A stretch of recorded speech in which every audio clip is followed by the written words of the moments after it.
வணக்கம் நண்பர்களே, இன்றைக்கி நாம் பார்க்க போகிறது ஏன் பல பேர் இன்னமும் ஐஃபோனுக்கு அடிமையாக இருக்காங்கன்னு.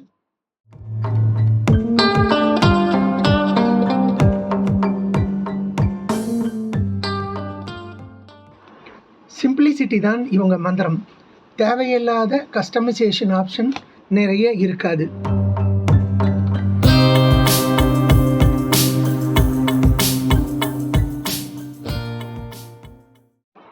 இது ஸ்டேட்டஸ் சிம்பிள்ஸ் மட்டும் இல்லை, உண்மைதான். ஒரு காலத்தில் ஐஃபோன் ஸ்டேட்டஸ் சிம்பிளாக பார்க்கப்பட்டது.